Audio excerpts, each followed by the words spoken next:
Buenos días, ¿me escuchan?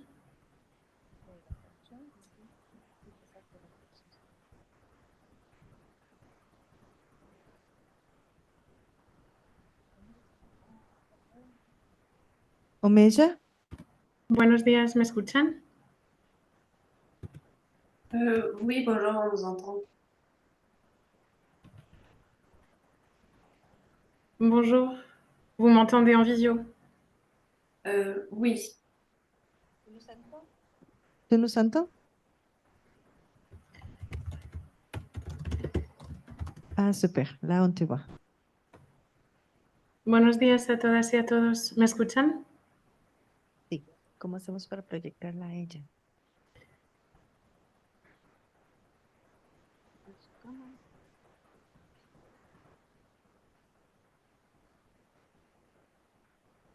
Le ponemos doble clic.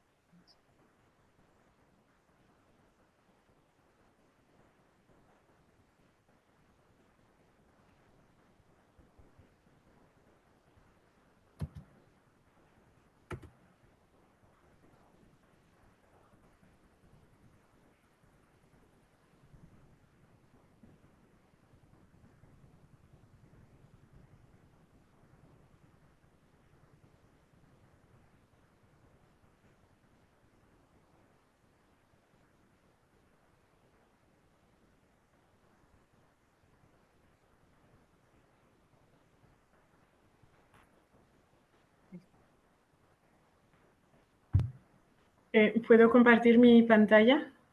Sí. Adelante. Sí, adelante.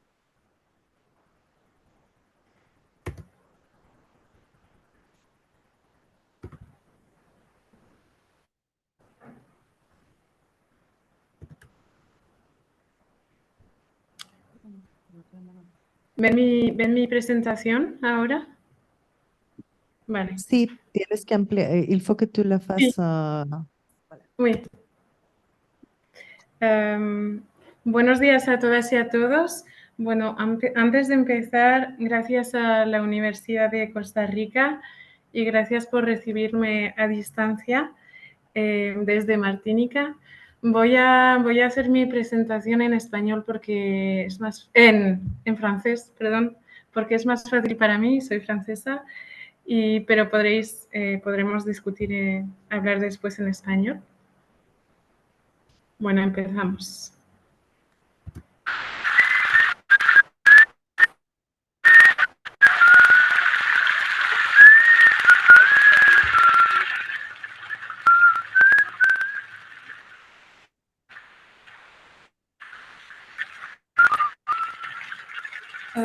Pardon, j'interviens, mais il y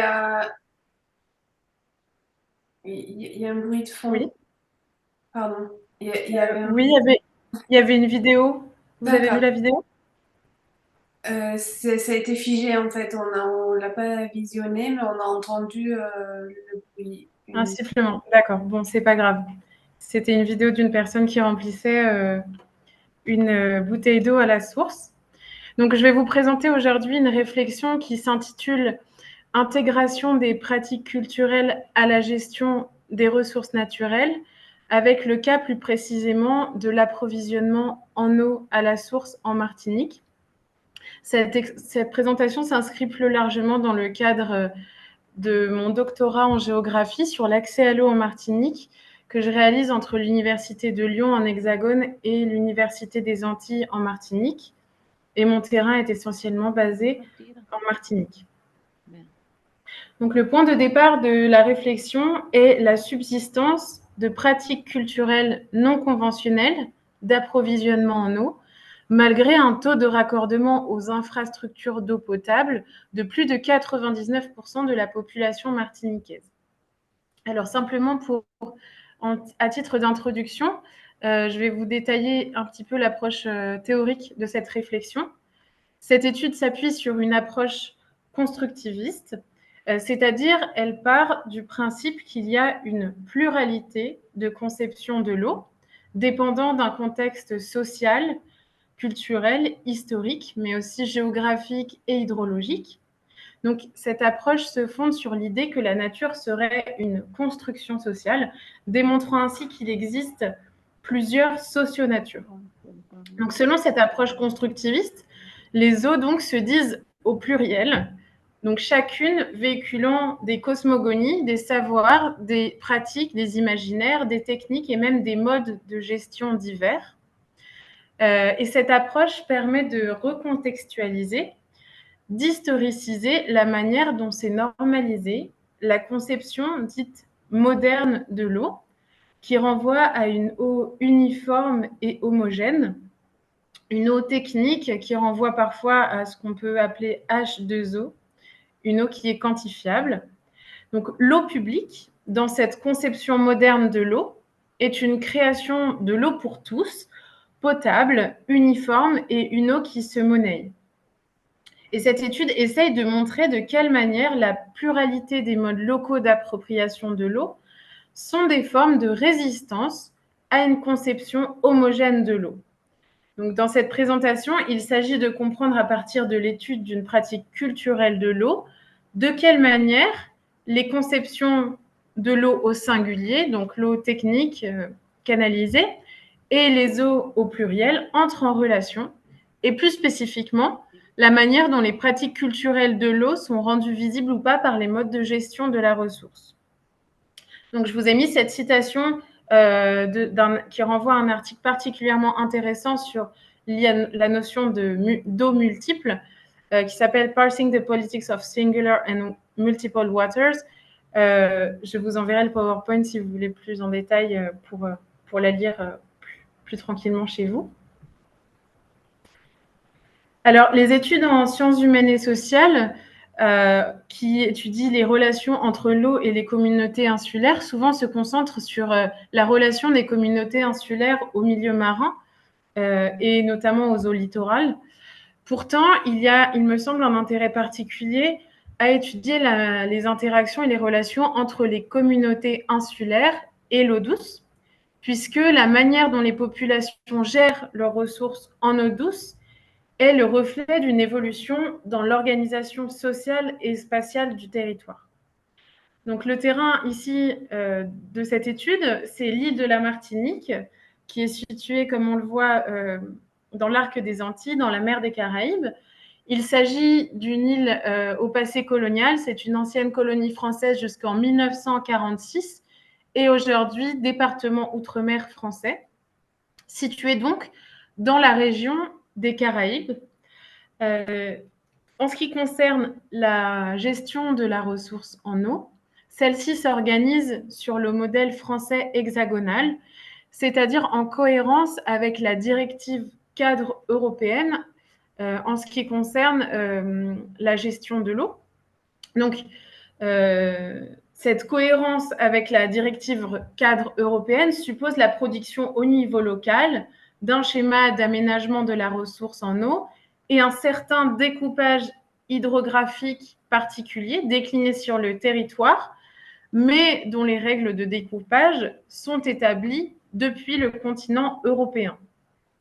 Donc, pour autant, et du point de vue de la gestion locale de la ressource, les politiques sont confrontées à des spécificités territoriales, c'est-à-dire des spécificités géographiques et socioculturelles.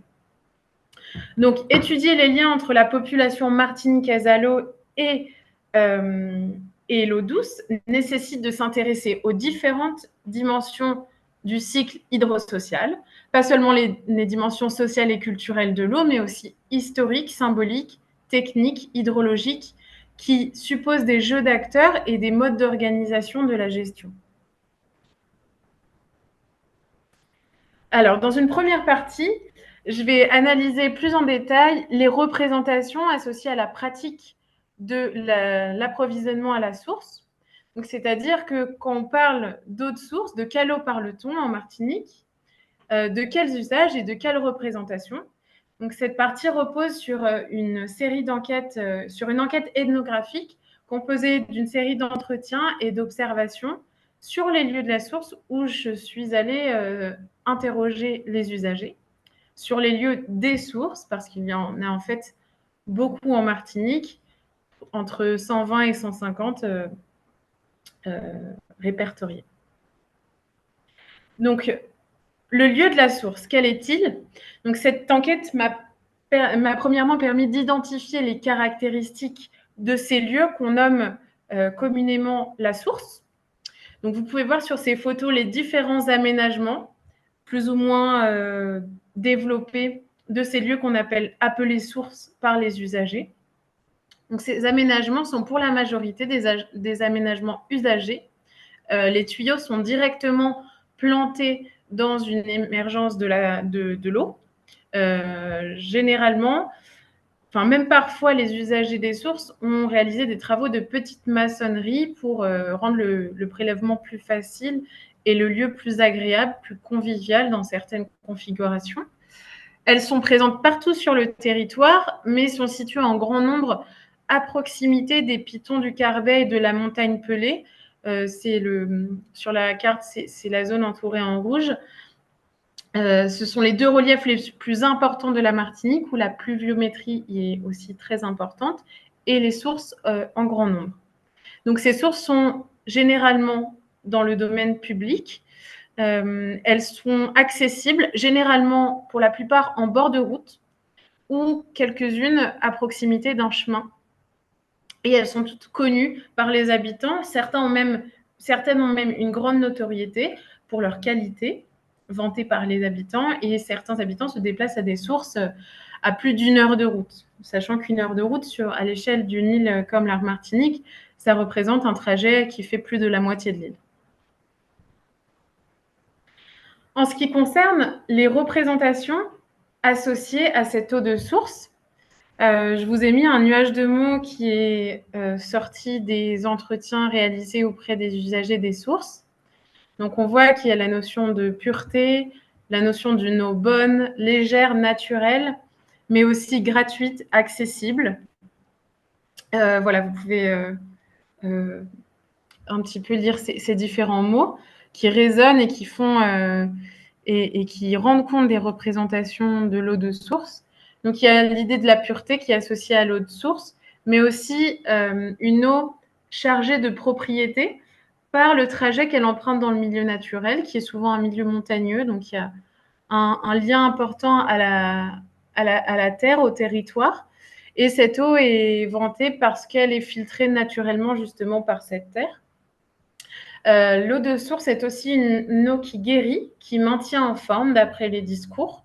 Il y a toute une spiritualité aussi autour de l'eau de source qui dit un lien à la terre et à la nature pour les habitants qui la boivent. Et l'usage principal de cette eau de source, c'est la boisson, quelquefois la cuisine, mais il n'y a aucun autre usage pour cette eau de source pour les usagers rencontrés. Donc, la citation, vous pouvez voir que d'après cet habitant de 70 ans, elle est bonne pour la santé, elle nous rappelle notre enfance parce qu'on n'avait pas l'eau au robinet jusqu'aux années 70. Donc, il y a aussi un lien intergénérationnel, une mémoire familiale et culturelle qui traverse cette pratique-là. Donc, je vous ai mis quelques photos ici pour vous montrer voilà, vous immerger un peu et vous montrer la manière dont les gens récupèrent l'eau à la source dans ces lieux. Donc, ces 3 sources sont particulièrement populaires et bien aménagées. La qualité de leur eau y est vantée par les habitants qui viennent de communes très éloignées exprès pour ces eaux de source. Donc, pour les collègues martiniquais qui m'entendent, il s'agit de la source de l'Alma, la source de Cœur-Bouliki et les 3 sources à Sainte-Marie. Alors, je parle en fait, dans le titre, vous voyez, entre eau potable et eau des sources, une dialectique. Je parle d'une dialectique entre eau potable, donc une conception moderne, technique de l'eau, et l'eau des sources, puisqu'il ne faut pas avoir une opposition entre ces 2 conceptions, ces 2 presque ontologies de l'eau, mais plutôt, ce qui m'intéresse, c'est de voir comment ces 2 conceptions s'entremêlent et entrent en relation. Tout d'abord, toutes les personnes interviewées, pour la quasi-totalité, ce sont des abonnés au service d'eau potable, donc c'est-à-dire qu'ils ont accès à l'eau du robinet à leur domicile. Pourtant, Ils se servent de l'eau de source pour la boisson et ne boivent jamais ou très occasionnellement l'eau du robinet. Dans certains cas, ils préfèrent acheter de l'eau embouteillée en supermarché lorsque, ils n'ont plus d'eau de source et pas la possibilité d'y aller tout de suite. Donc si c'est une pratique culturelle, c'est aussi une pratique qui traduit un manque de confiance envers les institutions et les infrastructures conventionnelles de l'eau. Et en cela, boire de l'eau de source, c'est un choix de ne pas consommer l'eau du réseau. Donc là, on voit une habitante qui me dit je n'ai pas confiance, je refuse de payer l'eau du robinet à des mafieux qui volent l'argent pour réparer les canalisations et aujourd'hui, les canalisations sont pourries. Et en fait, elle fait écho à une situation où les infrastructures de l'eau en Martinique sont assez fragiles et vulnérables. Ici, sur les photos de droite, on peut voir des techniciens de l'eau réparer une casse et rechercher des fuites. Ce sont des situations qui sont très courantes en Martinique et entraînent des problèmes d'alimentation en eau récurrents dans les quartiers et une certaine méfiance envers les institutions locales de l'eau. À travers les représentations et les usages de l'eau de source, j'identifie des représentations contrastées de ce qu'est une bonne eau. Pour les usagers des sources, le critère de potabilité est remis en question. Il renvoie à des normes exogènes lointaines et sont peu intelligibles par rapport à leur pratique de l'eau, à leur lien à l'eau et aussi à leur connaissance de leur hydrosystème. Et d'autres indicateurs entrent en jeu pour eux pour qualifier une bonne eau, notamment sa texture, son odeur, son goût, mais aussi la terre dont elle provient. Alors à présent, dans cette partie intitulée « De l'invisibilisation à la patrimonialisation d'une pratique culturelle de l'eau », j'interroge, du point de vue de l'eau moderne, conventionnelle, la manière dont les pratiques culturelles non conventionnelles de l'eau sont intégrées. Donc ces réflexions sont issues de la confrontation de l'enquête auprès des usagers des sources, avec une enquête auprès des acteurs institutionnels de l'eau et une recherche dans les archives de l'eau en Martinique. Cette approche temporelle, pour moi, elle est indispensable pour penser la construction des différents modes de gestion sur l'eau, qui s'accompagnent matériellement de moyens techniques et d'infrastructures particulières qui façonnent les rapports sociaux à l'eau et au territoire. En Martinique, pour commencer, au XXe siècle, cette île est marquée par une modernisation générale de ses infrastructures et c'est aussi le cas pour l'eau. On parle dans la littérature d'un tournant infrastructurel qui correspond au moment historique de grands travaux dans les secteurs de l'eau pour acheminer l'eau aux habitants. Donc des usines de production et de traitement, comme vous pouvez voir sur les photos que j'ai mises à droite pour vous illustrer les usines de Martinique, sont construites, ainsi qu'un long réseau d'adduction d'eau potable jusqu'aux habitations.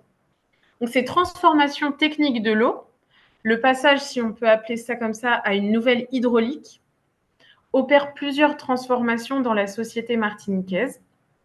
Donc, tout d'abord, les nouvelles techniques de l'eau transforment les liens à l'eau, puisque l'eau devient payante, et elle devient également invisible, puisque enterrée dans des canalisations. Ces infrastructures transforment aussi la sociabilité existante autour de l'eau, puisque des pratiques et des règles sociales étaient constituées et reconnues autour de cette ressource. Pour vous donner des exemples, avant, les habitants des centres des communes se déplaçaient aux différentes bornes fontaines qui étaient installées dans les communes. Et en milieu rural, les habitants des quartiers se rendaient aux rivières pour les lessives et la vaisselle. Les espaces de l'eau douce étaient des espaces de sociabilité, particulièrement pour les femmes qui accomplissaient généralement les tâches ménagères et qui amenaient leurs enfants. J'ai entendu quelqu'un parler de ces pratiques de rivière lorsqu'il était enfant. Ça m'a fait penser à la Martinique. Donc les sources, elles étaient utilisées comme aujourd'hui pour la boisson et on récoltait l'eau dans des grandes jarres appelées Dame Jeanne en terre cuite pour la conserver au frais. Cette transformation est un nouveau paradigme pour l'eau qui devient invisible. Elle est dans les tuyaux, elle circule d'une manière nouvelle sur le territoire. On crée de grandes canalisations pour apporter l'eau des zones montagneuses du nord vers le sud plus aride, et elle devient payante. Donc, durant ce tournant infrastructurel de grande ampleur pour la société martiniquaise post-coloniale, les pratiques culturelles diminuent, mais subsistent dans l'ombre et en parallèle de ces grands réseaux. Alors, j'ai identifié un autre moment de rupture dans la prise en compte des pratiques culturelles dans la gestion. Il s'agit des années 2000. On s'intéresse à nouveau aux pratiques non conventionnelles de l'eau, mais pour une autre raison, suite au scandale, ou plutôt à la découverte de la pollution au chlordécone des îles de la Martinique et de la Guadeloupe, qui sont 2 îles voisines des Antilles et 2 territoires ultramarins français. Donc pour ceux qui, juste pour faire un petit topo, le chlordécone, c'est un pesticide qui a été utilisé officiellement entre 1972 et 1993 dans les plantations de bananes en Guadeloupe et en Martinique, entraînant une pollution généralisée des 2 îles. Et en 1999, on découvre la présence de chlordécone dans certains captages d'eau potable. Alors, les institutions, dans ce contexte, elles vont mettre en place tout un tas de mesures pour l'eau conventionnelle, pour l'eau potable, donc la fermeture de captage, l'installation de nouveaux traitements spécifiques pour le chlordécone dans les usines, mais aussi dans un contexte où elles sont pointées du doigt à l'époque pour leur responsabilité dans cette affaire, notamment par des associations militantes. Elle recherche les sources d'exposition aux pesticides, et dans le domaine de l'eau, les autorités compétentes doivent se pencher sur les modes d'appropriation locaux de l'eau. Le problème, c'est que ces modes d'appropriation locaux de l'eau ne font l'objet d'aucune réglementation, donc d'aucune mesure ni de recensement. Alors, dans les années 2000-2004, est réalisé un gros chantier, une grosse étude par l'Agence régionale de santé sur le territoire de la Martinique pour identifier avec les communes le plus grand nombre de sources utilisées par les habitants. Et en 2010, l'étude est publiée. Donc, sur 126 sources analysées, qui représentent tous les points bleus sur la carte exposée, il y en a 109 qui ne correspondent pas aux critères de potabilité. Alors, l'Agence régionale de santé va diffuser cette information et dire que ces eaux sont impropres à la consommation et va déconseiller finalement cette pratique et la boisson des eaux de source.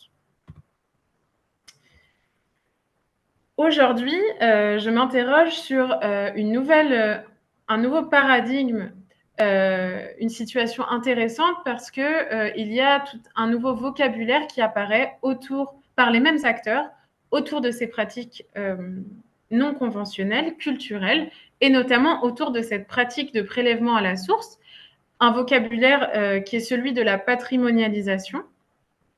Finalement, les recommandations exposées par l'Agence régionale de santé n'ont pas été entendues. Ici, vous avez 2 photos qui montrent sur un lieu où il y a une source à proximité qu'il ne faut pas boire l'eau. Finalement, j'ai rencontré beaucoup de monde à chaque fois que j'y allais qui était en train de prélever l'eau et qui ne faisait même pas cas des consignes et des petites pancartes pédagogiques situées à proximité. Donc, en fait, cette étude a eu des résultats scientifiques, a calculé des seuils de potabilité, mais finalement n'a eu aucune répercussion sur les pratiques des habitants. Et donc aujourd'hui, il y a une communication qui est différente, une volonté de reconnaître ces pratiques, de travailler sur l'acceptabilité sociale des recommandations. Pour les institutions de l'eau, il y a un enjeu nouveau d'accompagnement des pratiques alternatives qui sont parfois à risque pour les populations. Alors, il y a des notions nouvelles qui sont celles de la patrimonialisation, du culturel. Je vais vous lire simplement ce verbatim d'une personne travaillant à l'Agence régionale de santé. Pour nous, c'est aussi intéressant, donc elle parle du prélèvement de l'eau à la source, de cette pratique, parce qu'on pourrait faire de l'insertion, le côté social, le côté économique, peut-être bâtir une filière de conception des sources, que ce soit plomberie, BTP. Je pense qu'il pourrait y avoir des choses intéressantes là-dessus. Toujours avec l'insertion, on pourrait faire en sorte qu'elle soit toujours entretenue, une collecte de poubelles, des messages qui soient passés. Essayer d'allier le patrimonial, le culturel et le sanitaire dedans et ne pas opposer ça. Donc on voit un nouveau paradigme qui est celui aussi de l'acceptabilité sociale des modes de gestion des ressources naturelles. Le temps file. Ah oui, cette diapo, c'était juste pour vous montrer une périodisation un petit peu des représentations associées aux pratiques culturelles de l'eau de la part des institutions. Donc, on est passé d'une pratique du quotidien à une pratique invisible, puis dangereuse, puis une pratique valorisable aujourd'hui. C'est un point d'interrogation puisque c'est quelque chose qui est en cours aujourd'hui et que je suis en train d'essayer d'analyser dans le cadre de ma thèse. J'aimerais juste, dans cette diapositive, interroger et mettre des points de vigilance sur la question de la valorisation des pratiques culturelles par les institutions et sur la manière dont celles-ci vont valoriser ces pratiques. Lorsque je réalisais mes enquêtes, les usagers des sources se montraient particulièrement inquiets par rapport à une possible appropriation de l'eau de la part du système conventionnel de l'eau, des institutions de l'eau. Parfois, certains me demandaient si je faisais même partie des services de l'État, si j'étais là pour les surveiller. D'autres craignaient que mon étude incite à une tarification de l'eau.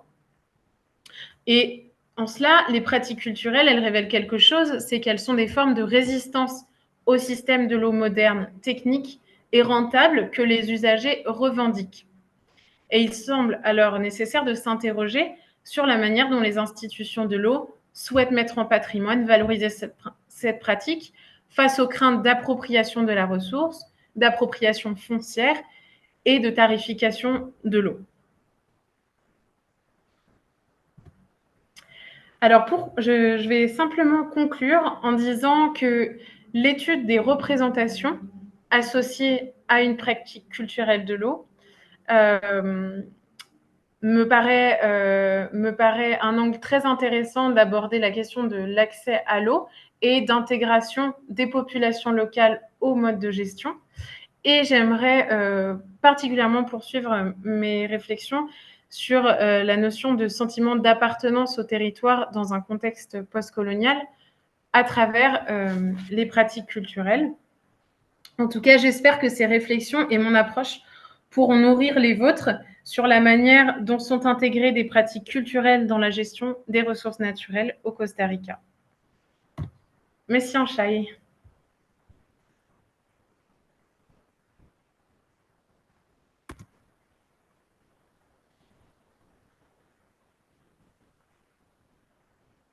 Bueno, muchísimas gracias, Omeya, por tu intervención. No sé si hay preguntas o comentarios entre el público para... Sí, por favor. El profesor Álvaro Zagot. Muchas gracias. Yo soy Álvaro Zagot, soy profesor de Derecho Ambiental y me nace una duda. Sé que usted es geógrafa, por lo menos así lo entiendo, pero me nace la duda respecto a una cuestión ahí un tanto jurídica. ¿Existe el derecho humano al agua, al acceso en cantidad, calidad, saneamiento previsto en una norma? Es que ahí en Martinica, porque me nace la duda porque entiendo como que son las comunidades las que manejan el agua de los manantiales y me crea cierta duda entonces, porque usted hablaba de que la parte institucional quiere tomar posesión de esas aguas y me nace la duda entonces de cómo es que se maneja el agua eh, en la isla y qué disposiciones tal vez de rango legal tienen ustedes en ese sentido. No sé si me di a entender. Gracias. Je vais répondre en français parce que c'est plus facile pour moi d'expliquer et de répondre à la question. Alors, en effet, ce qui est intéressant, c'est que il y a une espèce de distorsion entre le cadre institutionnel de la gestion de l'eau et les pratiques des habitants. Et c'est pour ça que je suis particulièrement intéressée par les pratiques dites alternatives, puisque comme elles sont alternatives, elles ne sont pas régulées par le droit. Donc il n'y a pas d'aspect réglementaire autour de ces espaces qui sont des espaces d'appropriation informelle de l'eau. Sinon, à côté de ça, les institutions de l'eau s'organisent sur le modèle français. Donc, il y a des compétences qui sont distribuées aux intercommunalités et la gestion des infrastructures sont parfois déléguées à des entreprises. Enfin, une manière assez classique d'organiser la gestion, mais ces pratiques culturelles ne sont pas intégrées dans le droit et dans les outils, en tout cas de gestion. Réglementairement parlant, il n'y a aucun outil à disposition. Et d'ailleurs, c'est pour ça aussi que lorsqu'il y a eu la découverte, la mise au jour de cette pollution au chlordécone, notamment des eaux souterraines, donc des eaux de source, l'Agence régionale de santé a dû faire une étude qui est particulière à la Martinique avec les communes de manière très empirique pour savoir, en fait, pour avoir une vision globale, mais est-ce que nos sources, elles sont contaminées parce qu'il y avait, comme le Code de la santé publique n'impose rien règlement parlant pour suivre la qualité de ces eaux, par exemple, eh ben, ils ont été obligés de localement faire une initiative et faire une étude, quoi. Mais il n'y a réglementairement parlant, elles ne sont pas encadrées.